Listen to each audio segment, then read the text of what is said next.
natin ang ating mga pangunahing balita. Hinatulang guilty ng Pasig City Regional Trial Court sa kasong qualified human trafficking si dating Banbantarlac Mayor Alice Guo at 7 iba pa. Para naman sa Presidential Anti-Organized Crime Corruption Agency o PAOK, nakamit na ng hustisya ng mga nabiktima ng pogo sa bansa. Karagdagang detalye sa live report ni Erlo Bringas. Erlo. Ali, halos isang taon na rin ang lumipas ng ihain at kaso ng human trafficking dito kay dating Banbantarlac Mayor Alice Guo. At mga kasamahan pa nito ay may tuturing naman ng pamunuan ng PAOK na ito na ang paggana ng hustisya o patuloy na gumagana ang hustisya dito sa bansa matapos na ibaba na kanina o ngayong araw ang mismong hatol sa kaso ng dating alkalde.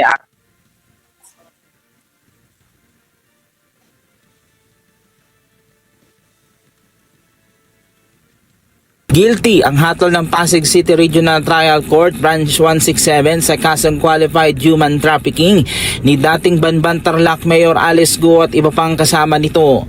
Ang kaso ay may kaugnayan sa human trafficking na nag-ugat sa raid sa Pogo Hub sa Bamban kung saan mahigit 800 workers ang nasagip. Kabuang 16 ang akusado kasama si Guo. 8 rito ay mga Pilipino, 8 ay foreign nationals. At ang pagbasa ng sakdal ay ginawa na lamang sa pamamagitan ng video conferencing.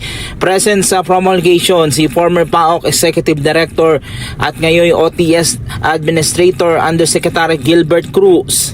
Maging ang kasalukuyang PAOK Executive Director na si dating PNP Chief Benjamin Acorda. May tuturing nila itong tagumpay ng bansa. But nevertheless, I would like to say that this is a victory not only for my office but sa lahat ng ahensya na nagtrabaho dito. It is something symbolic para sa bansa to. Ang masasabi ko lang with this victory, it is not just a victory for the government but a victory for the victims, for the community, and pati na rin sa ibang bansa. This is a significant victory para sa Filipino people. Especially na concerning yung national issues, yung sovereignty natin, justice.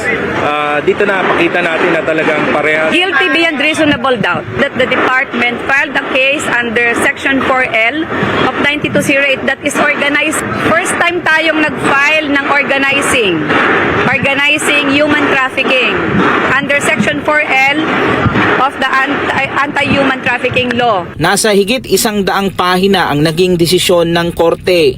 Bagamat guilty ang desisyon ng korte, may reclusion perpetua naman o habang buhay na pagkakulong na may 2 milyong piso na fine sina Alice Guo, Rachel Malonzo Carrion, Jamelyn Cruz at isang Walter Wong Rong.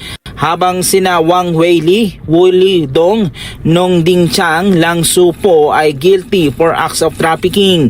Forfeited na rin ang Baupu o ang Pogo Scam Compound sa Banbantarlac na dati nang na-raid ng PAOK at nasa kasalukuyan na itong pangangalaga at kontrol ng gobyerno ayon sa PAOK. Mga pending natin, tuloy-tuloy ang coordination natin with the other agencies, especially with DOJ.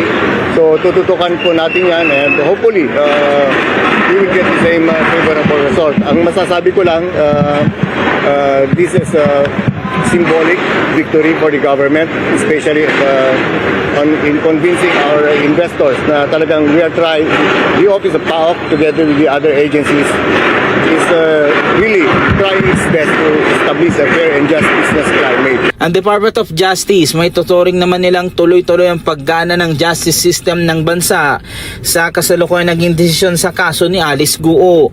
May tuturing din nilang pinakamabigat at malaking kaso na ito na kanilang nahawakan. Itong unang pagkakataon na sa mga kaso ng human trafficking na may ganong kalaking kakabi-abihan na forfeit pabor sa pamahalaan. At itong property na to, talagang magagamit to, no? Kung hindi man para sa mga biktima ng human trafficking, magagamit to ng pamahalaan ng Pilipinas. Kasama yung procedure dito, yung buong Banban compound. Kaya kung nagkakapunta ka doon or nakita nyo yun sa mga video, napakalaki nito, no? Alam natin talagang mapapakinabangan natin ito ng mabuti. Ang daming kaso tumatakot niya, no? Dahil nandun yung falsification case niya, may money laundering pa. Pero para sa amin, ito yung pinakamalaki. Samantala, Ali, matapos na ilalabas o lumabas kanina yung order ay nakatakdang ililipat ngayong araw din.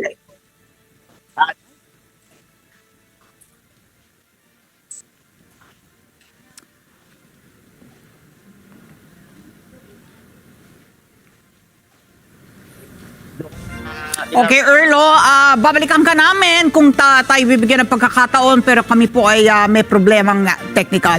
Erlo Bringas, nag-uulat live.